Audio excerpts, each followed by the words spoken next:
प्रयास में ही और एक महीने में कैसे करें एमपी पुलिस की तैयारी? जी हाँ, एक महीने में और पहले प्रयास में एमपी पुलिस की परीक्षा को पास कर सकते हैं। ऐसा कोई जरूरी नहीं कि इसके लिए हम 2-4 बार परीक्षा दें या बहुत प्रयास करें तभी हम इसे क्रॉस कर सकते हैं। पुलिस की परीक्षा कोई बहुत कठिन परीक्षा नहीं होती, बहुत आसान परीक्षा होती है। केवल हमें थोड़ी सकारात्मक सोच के साथ ये तैयारी करनी हो और यदि थोड़ा ध्यान रखेंगे, थोड़ी ज्यादा लगन से काम करेंगे तो बहुत जल्द इसकी तैयारी कर सकते हैं। तो आज हम इसी विषय पे बात करते हैं कि एक महीने में ही किस प्रकार हम पुलिस की परीक्षा को पास करके पुलिस बन जाए और जीवन के लिए एक अच्छा रोजगार का अवसर अपने लिए कांस्टेबल बन के रोजगार प्राप्त कर सके। तो इसके लिए हमें कुछ बातों का ध्यान रखना होगा। सबसे पहले तो हमें अपना पूरा समय पढ़ाई को देना होगा, क्योंकि बहुत कम समय है, इसलिए समय बिगाड़ने के लिए बिल्कुल हमारे पास नहीं है। इसलिए फालतू की चीजें देखना बंद कर दें, सोशल मीडिया को पूरी तरह से छोड़ दें और अपना पूरा समय पढ़ाई को दें। इसके साथ ही जो महत्वपूर्ण विषय हैं, जिनसे ज्यादा अंक आने की संभावना है और जिनसे ज्यादा नंबर के प्रश्न आते हैं, उनकी तैयारी अच्छे से करें। जैसे रीजनिंग हो गया, मैथ्स हो गया, विज्ञान हो गया, इनके अच्छे से तैयारी करें। और इसके साथ एक बहुत महत्वपूर्ण चीज मैं आपको बताना चाहता हूँ कि करंट और जीके के जो कि बहुत लंबा चौड़ा विषय रहता है, बहुत ज्यादा समय है नहीं अपने पास, तो इसके लिए बहुत आसान तरीका है कि आप आकाशवाणी के समाचार, प्रादेशिक समाचार और देश के समाचार दोनों टाइम बहुत ध्यान से सुनिए। आप आकाशवाणी के समाचार बहुत सारगर्भित रहते हैं और सभी प्रमुख घटनाओं का जिक्र उसमें होता है, तो आकाशवाणी का समाचार जरूर सुने। उससे आपकी काफी करंट की तैयारी और जनरल नॉलेज की तैयारी हो जाएगी। इसके साथ ही इससे संबंधित तैयारी के लिए एक और महत्वपूर्ण बात यह है कि यदि आप चाहें तो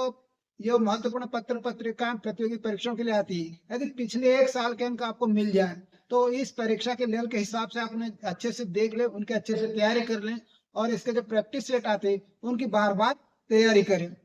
इसके अतिरिक्त एक और महत्वपूर्ण बात है कि हम इसकी तैयारी के लिए, क्योंकि परीक्षा का पैटर्न कैसा ऑब्जेक्टिव है, तो ऑब्जेक्टिव परीक्षा में बहुत सारी सुविधा अपने पास रहती है, उसमें ज्यादा अपने को लिखने में टाइम नहीं लगता है, समय भी बचता है। तो हम उसमें काम कर सकते हैं कि पहले जो हमें अच्छे से याद है, जिन प्रश्नों के उत्तर याद है उन्हें अच्छे से पहले अंकित कर दें और जिन प्रश्नों को उत्तर बिल्कुल भी याद नहीं उन्हें अपने मन से तुक्का लगाने का प्रयास न करें, क्योंकि अंत में क्या होता है कि लगभग सभी अभ्यर्थियों के नंबर